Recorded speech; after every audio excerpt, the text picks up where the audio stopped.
Hiroshima ও নাগাসাকিতে পারমাণবিক বোমা হামলার ৮০ বছর পূর্তির পরও জাপানে জীবিত ভুক্তভোগীদের মধ্যে ছড়িয়ে পড়েছে নতুন শঙ্কা। কিউডো নিউজের জরিপ বলছে প্রায় ৭০% বেঁচে থাকা ব্যক্তি মনে করছেন পারমাণবিক অস্ত্র ব্যবহারের ঝুঁকি আবারও বাড়ছে। উত্তপ্ত ভূরাজনৈতিক পরিস্থিতি, ইউক্রেন যুদ্ধ আর উত্তর কোরিয়ার পরমাণু কর্মসূচি সব মিলিয়েই নতুন এই আতঙ্ক। বিস্তারিত জানাচ্ছেন ইস্তিয়াক হোসেন।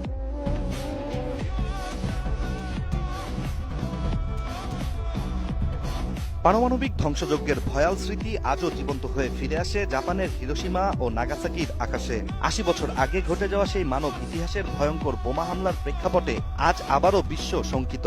আর সবচেয়ে বেশি আতঙ্কিত সেই সব মানুষ যারা নিজের চোখে দেখেছেন পারমাণবিক বোমার ভয়াবহতা।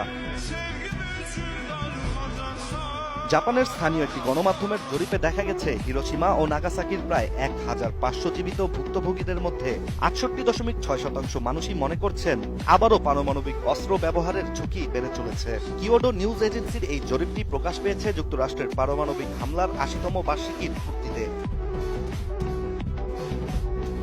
এদিকে বিশ্বজুড়ে ক্রমবর্ধমান ভূরাজনৈতিক উত্তেজনা, বিশেষ করে রাশিয়া ইউক্রেন যুদ্ধ, উত্তর কোরিয়া পারমাণবিক পরীক্ষা ও চীন তাইওয়ান উত্তেজনা এই আশঙ্কাকে আরও বাস্তব করে তুলছে। বিশ্লেষকরাও সতর্ক করছেন পারমাণবিক অস্ত্রের প্রতিযোগিতা আবারও বিশ্বকে ঠেলে দিচ্ছে এক বিপজ্জনক সীমানার দিকে।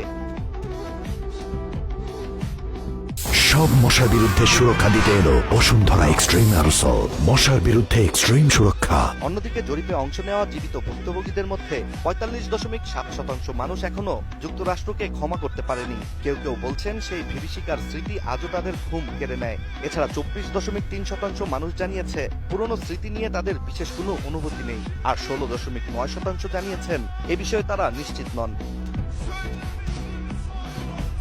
১৯৪৫ সালের ৬ আগস্ট যুক্তরাষ্ট্র হিরোশিমায় ফেলে লিটল বয় নামের পারমাণবিক বোমা, যা মুহূর্তেই প্রায় ১,৪০,০০০ মানুষের প্রাণ কেড়ে নেয়। এর ৩ দিন পর ৯ আগস্ট নাগাসাকিতে ফেলা হয় আরেকটি বোমা, যেটির নাম ছিল ফ্যাটম্যান, যাতে আরও ৭০,০০০-এর বেশি মানুষের মৃত্যু হয়। আর এই বিপর্যয়ের কিছুদিন পর ১৫ আগস্ট জাপান আনুষ্ঠানিকভাবে আত্মসমর্পণ করে এবং শেষ হয় দ্বিতীয় বিশ্বযুদ্ধ।